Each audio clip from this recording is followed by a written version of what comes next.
Assalamualaikum warahmatullahi wabarakatuh.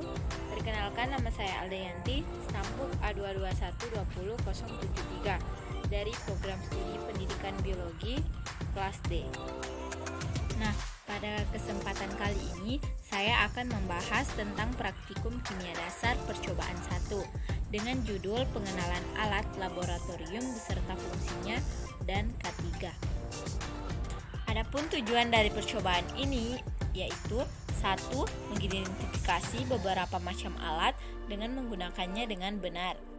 Yang kedua yaitu menggunakan peralatan kesehatan dan keselamatan kerja di laboratorium. Yang ketiga yaitu mampu menggunakan peralatan K3 di laboratorium dengan benar. Baiklah, pembahasan yang pertama yaitu mengenai pengenalan alat laboratorium dan fungsinya. Alat yang pertama yaitu gelas kimia. Gelas kimia berfungsi sebagai wadah untuk mencampurkan suatu larutan dan juga bisa digunakan sebagai wadah untuk menampung larutan dan memanaskan larutan. Yang kedua yaitu gelas ukur. Gelas ukur berfungsi untuk mengukur suatu volume larutan.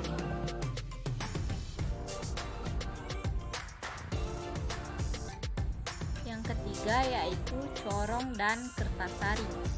Corong berfungsi untuk memindahkan larutan dari wadah satu ke wadah yang lain dan dapat digunakan untuk menyaring suatu larutan menggunakan kertas saring. Yang keempat yaitu Erlenmeyer. Erlenmeyer berfungsi sebagai wadah untuk menyimpan titrat pada saat titrasi dan sebagai wadah untuk filtrat pada saat penyaringan, dan juga digunakan sebagai wadah untuk memanaskan suatu sampel. Yang kelima yaitu labu ukur.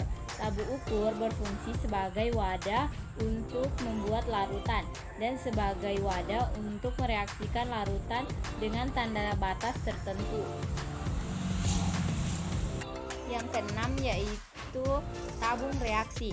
Tabung reaksi berfungsi untuk mereaksikan dua larutan atau lebih dan juga berfungsi untuk memanaskan larutan.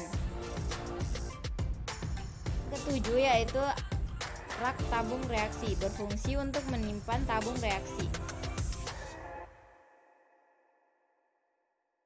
Yang ke-8 yaitu gegep atau penjepit, berfungsi untuk menjepit tabung reaksi pada saat pemanasan.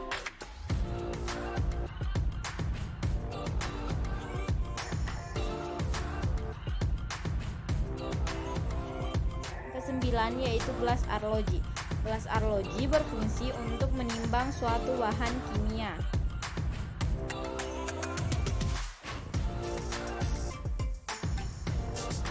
Yang ke-10 yaitu batang pengaduk, berfungsi untuk mengaduk larutan.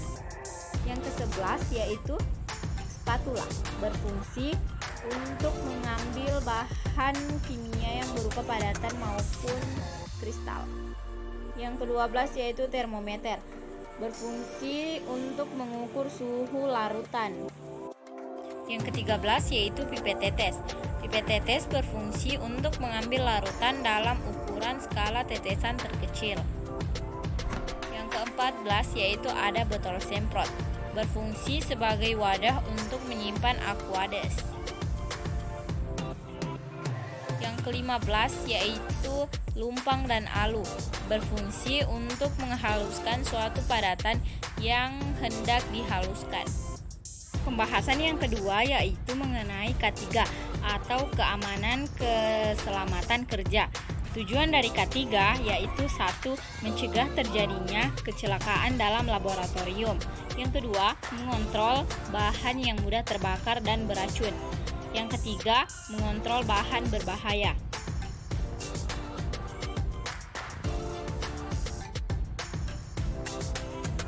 Nah, untuk melakukan kerja di laboratorium harus diperhatikan tentang keamanan dan keselamatan kerja laboratorium. Dalam ilmu kimia, kerja laboratorium melibatkan bahan-bahan yang memerlukan penanganan khusus.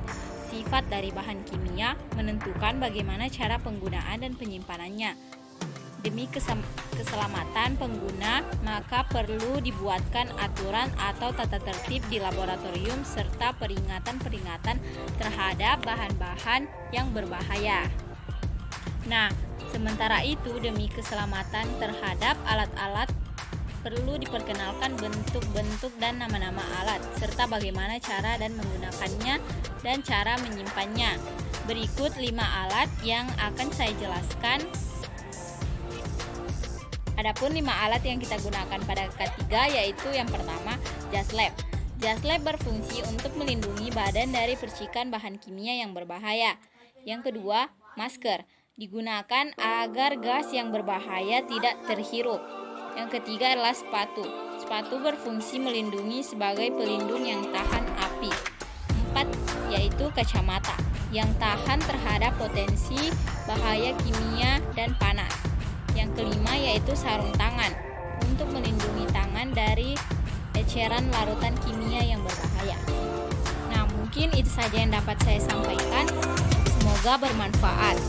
Sekian, wassalamualaikum warahmatullahi wabarakatuh.